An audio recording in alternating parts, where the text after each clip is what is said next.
Hello बच्चों, let's see this question. If 2x minus 3y is equal to 7 and ax plus b into x minus a plus b minus 3 into y is equal to 4a plus b have an infinite number of solution, then there are four options. A is equal to 5, b is equal to 1, b is a is equal to minus 5, b is equal to 1. C option is a is equal to 5, b is equal to minus 1 and d is a is equal to minus 5, b is equal to minus 1. तो चलो इस question को solve करते हैं. की concept apply करेंगे.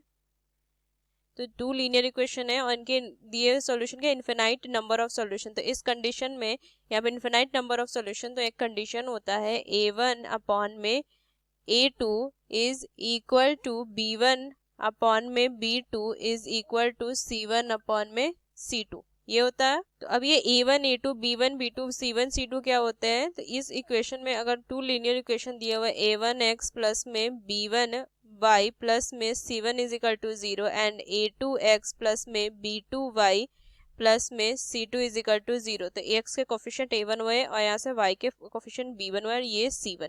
तो इस तरीके से ये कंडीशन होता है फॉर इन्फिनाइटली मेनी सॉल्यूशंस के लिए.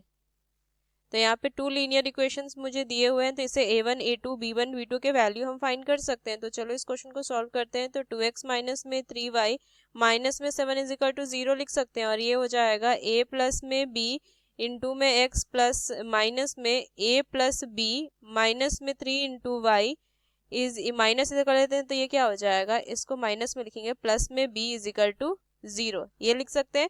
तो a1 कितना हो जाएगा 2, b1 कितना हो जाएगा माइनस में 3 हो जाएगा और c1 जो हो जाएगा माइनस में 7 हो जाएगा.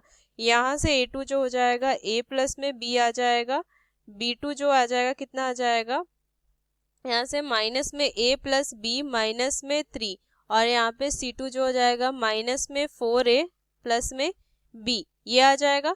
अब इस कंडीशन के लिए अगर हम यहाँ से लिखें a1 अपॉन में a2 is equal to b1 upon में b2 is equal to c1 upon c2, तो सबकी वैल्यू यहाँ से हम पुट कर देंगे. तो क्या हो जाएगा 2 अपॉन में a plus b is equal to minus में 3 अपॉन में minus a plus b minus में 3 इज इक्वल टू माइनस में 7 अपॉन में माइनस 4a प्लस में b. यही होगा ना. a2 की वैल्यू कितनी थी a प्लस b और यहाँ से b2 की वैल्यू थी यहाँ से plus a plus b minus 3 and यहाँ से थी c2 की वैल्यू माइनस में 4a प्लस में ये होगा.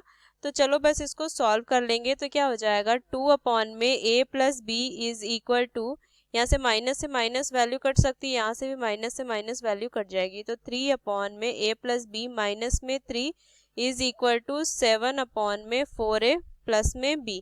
तो इसको हम सॉल्व कर सकते हैं. तो यहाँ से देखो सॉल्व करेंगे 2 इंटू 4a प्लस में b is equal to 7 into a plus b ये लिख सकते हैं. एंड यहाँ से लिखेंगे 3 इंटू 4a प्लस में b is equal to 7 into a plus में b माइनस 3 ये लिख सकते हैं. तो दोनों को हम सॉल्व करेंगे अलग अलग. तो क्या हो जाएगा 8a प्लस में 2b is equal to 7a plus में 7b.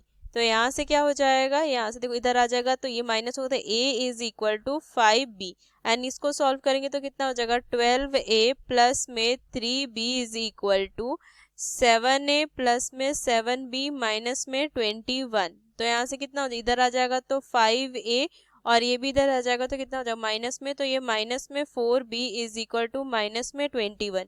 यहाँ से इक्वेशन बनेगा. तो देखो इसको अब क्वेश्चन को फर्दर सॉल्व करें.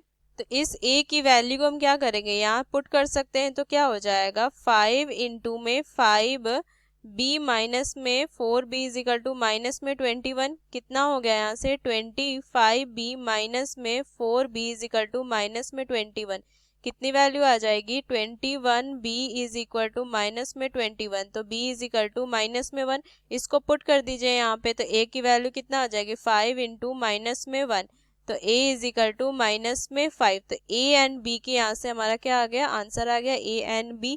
तो यहाँ से हमें फाइंड क्या करना था, a एंड b की वैल्यू तो फाइंड करनी थी. तो a is equal to minus 5, b is equal to minus 1. तो कौन सा ऑप्शन सही है, is equal to minus 5, b is equal to -1. तो D1 is correct one. Using this key concept, we solve this question. Hope you understood it well. Best of luck. Thank you.